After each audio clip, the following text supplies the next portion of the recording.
안녕하세요. 오늘은 은퇴 후 돈을 쓰는 방법에 대해 얘기해 보려고 해요. 은퇴 후 이제 인생을 즐길 때가 되었지만 오랜 친구들 중에는 여전히 필사적으로 돈을 저축하고 일할 때보다 더 인색하게 사는 사람이 많습니다.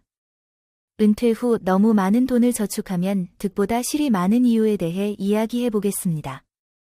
노후를 대비해 저축하는 것도 중요하지만 지나치게 돈을 아끼다 보면 정작 누려야 할 즐거움을 놓칠 수 있습니다.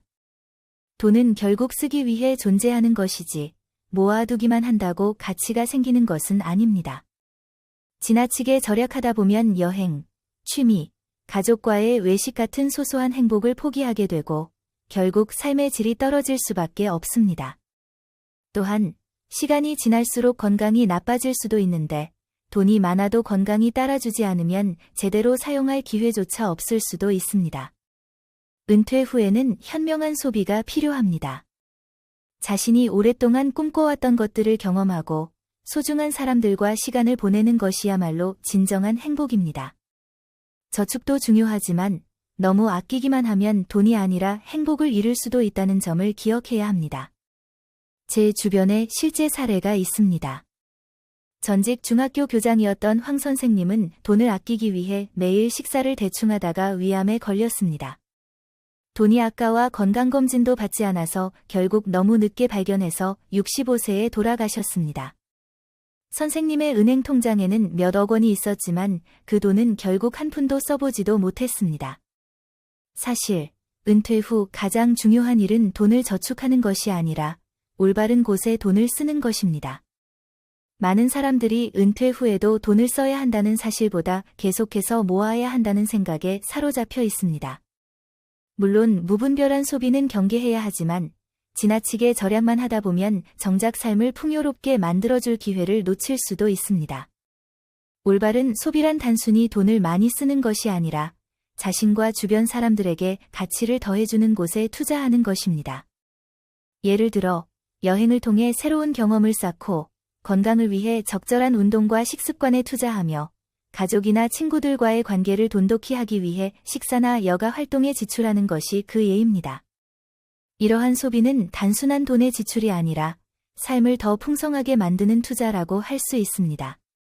또한 건강 관리에 아낌없이 투자하는 것도 중요합니다. 아무리 돈이 많아도 건강을 잃으면 의미가 없습니다. 정기적인 건강검진을 받고 균형 잡힌 식사를 하며 적절한 운동을 하는데 돈을 쓰는 것이야말로 장기적으로 삶의 질을 높이는 현명한 선택입니다. 그리고 의미 있는 기부나 봉사활동에 돈을 쓰는 것도 좋은 방법입니다. 자신이 모은 재산을 사회에 환원하거나 필요한 곳에 쓰이도록 기부하면 스스로도 보람을 느끼고 사회에도 긍정적인 영향을 미칠 수 있습니다. 나눔을 실천하는 삶은 단순히 물질적인 부를 넘어 정신적인 만족감을 선사합니다. 결국 은퇴 후의 삶에서 중요한 것은 돈을 모으는 것이 아니라 어떻게 쓰느냐에 달려 있습니다. 지나친 절약보다 균형 잡힌 소비 습관을 가지면서 의미 있는 경험과 건강, 그리고 사랑하는 사람들과의 관계에 돈을 투자하는 것이야말로 진정으로 가치 있는 삶을 만드는 길입니다. 돈을 저축하는 것은 수단이지 목적이 아닙니다. 돈을 모으는 것 자체가 인생의 목표가 되어서는 안 되며 결국 그것을 어떻게 활용하느냐가 더 중요합니다.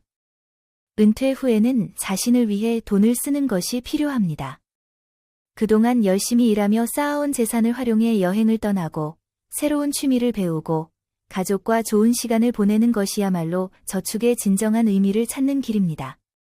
또한 몸과 마음의 건강을 위해 적절한 의료 서비스나 웰빙 활동에 투자하는 것도 현명한 선택입니다. 돈은 우리가 더 나은 삶을 살기 위한 도구일 뿐, 그것 자체가 행복을 보장해 주지는 않습니다. 은퇴 후에는 돈을 가치 있게 활용하면서 즐겁고 의미 있는 순간을 만들어가는 것이 무엇보다 중요합니다. 감사합니다. 다음에도 재밌는 인생 이야기로 돌아올게요. 구독과 좋아요는 저에게 큰 힘이 됩니다.